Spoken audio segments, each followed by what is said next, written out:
పార్వతీపురం మన్యం జిల్లా సాలూరు పట్టణంలో శ్రీ మధ్విరాట్ కోటూరి వీరబ్రహ్మేంద్ర స్వామి ఆరాధన సందర్భంగా విశ్వబ్రాహ్మణ సంఘ కుటుంబాల్లో 2025వ సంవత్సరానికి గాను 10వ తరగతి మరియు ఇంటర్మీడియట్ పరీక్షా ఫలితాలలో అత్యధిక మార్కులు సాధించిన విద్యార్థులకు సాలూరు పట్టణ విశ్వబ్రాహ్మణ సేవా సంఘం సభ్యులు సన్మాన సభ ఏర్పాటు చేసి చిన్నారులను సత్కరించారు.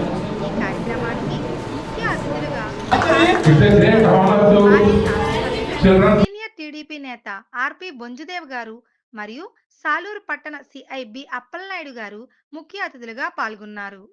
ఈ కార్యక్రమాన్ని ఉద్దేశించి సిఐబి అప్పలనాయుడు గారు మాట్లాడుతూ విద్యార్థుల భవిష్యత్తు కోసం తగు సలహాలు సూచనలు ఇచ్చారు.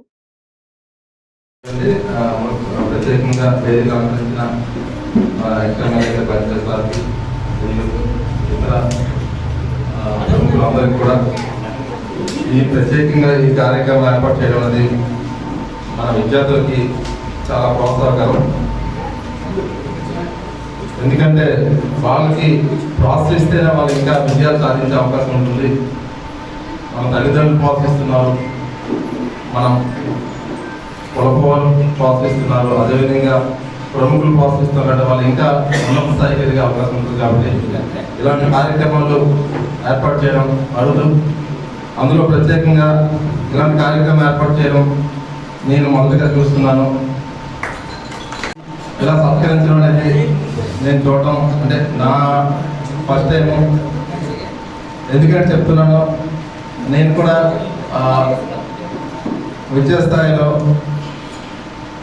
ఫస్ట్ అండ్ సెకండ్ ర్యాంకులు ఉండేవాళ్ళు. నాకు ఏ రోజు కూడా ఎవరు ప్రోత్సహించలేదు. అయినా సరే జీవితాన్ని నెట్టుకొచ్చాము. నాలాగా చాలామంది ఉన్నారు, నేను ఒక్కనే కాదు. వాళ్ళు కూడా ప్రోత్సాహాలు తీసుకోకపోయి ఉండొచ్చు. సో మీరు తీసుకుంటున్నారంటే మీ తల్లిదండ్రులకి ఆ పేరు ఉండేటట్లు ఖచ్చితంగా ఇక్కడితో ఆగిపోకుండా మీ తల్లిదండ్రులు పేరు తీసుకురావాలి. మీరు ఎవరైతే కొడుతట్టు ఉన్నారో వాళ్ళకు కూడా మంచి పేరు తీసుకురావాలి. నెక్స్ట్ మీ ఊరికి మెయిన్ సాలూరుకి మంచి పేరు తీసుకురావాలి. మీకు విద్యాబుద్ధులు చెప్పిన గురువులకు మంచి పేరు తీసుకురావాలి. ఇవన్నీ చేయాలంటే ఖచ్చితంగా ప్రతి 10th క్లాస్ స్థాయి నుండి మనం ఏ విధంగా మనం ఎదగాలి, మనకంటూ లక్ష్యం ఏంటి అనేది ఇప్పటి నుంచే మీరు నిర్ణయించుకోవాలి. కొంతమంది ట్రిపుల్ చదువుతారు, కొంతమంది ఐఏఎస్ ఐపీఎస్ ప్రిపేర్ అవుతూ ఉంటారు. ఇప్పుడు నుండే మీకు ఒక గోల్ అనేది ఖచ్చితంగా ఉండాలి. రెగ్యులర్ స్టడీస్తో కాకుండా రెగ్యులర్ స్టడీ చేస్తూ దానికి తగ్గట్టుగా కాంపిటేటివ్ స్పిరిట్లో కూడా మీరు ఉంటుండాలి.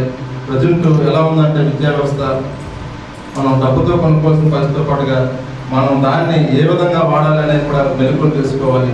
ఆ మెలకువలు తగ్గట్టుగా మీ యొక్క ఆ మైండ్ అనేది ఖచ్చితంగా టర్న్ చేసుకోవాలి. మీ తల్లిదండ్రులు ఎలా ఉండాలంటే మీరు చదువుకున్న ప్రజెంట్ విద్యా వ్యవస్థకు వాళ్ళు చదివే విద్యా వ్యవస్థకు చాలా తేడా ఉంది.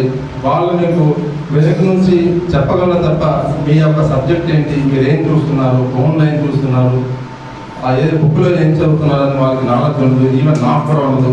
ఎందుకంటే మా టైంలో ఉన్న స్టడీస్ వేరే, మీ టైంలో ఉన్న స్టడీస్ వేరే. ఇప్పుడున్న కాంపిటేటివ్ స్పిరిట్ని ఎదుర్కోవడం అనేది మీకు ఖచ్చితంగా సవాల్గా ఉంటుంది.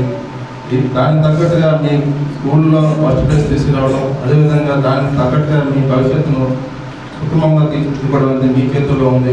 ఎవరు మీకు ముందు నుంచి నడిపించకపోయినా మీకు మీరే నడిపించుకోవాలి. కాబట్టి ఈ విషయాలు మీరు దృష్టిలో ఉంచుకొని మీ బంగారు భవిష్యత్తుని మీరే ఎట్లా వేసుకుంటారని కోరుకుంటున్నాను. నాకు టైం లేదు అనుకో.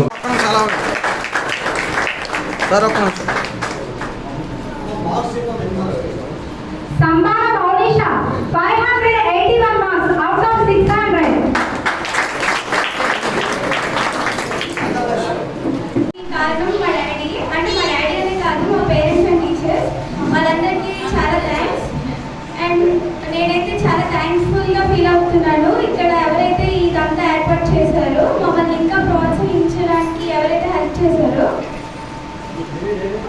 ఈ పేరెంట్స్కి చాలా థ్యాంక్స్ చెప్తున్నాను. ఇంకా నేను బాగా చదివి పేరెంట్స్ టీచర్స్ ఇంకా ప్రౌడ్ చేయాలని అనుకుంటున్నాను. Thank you.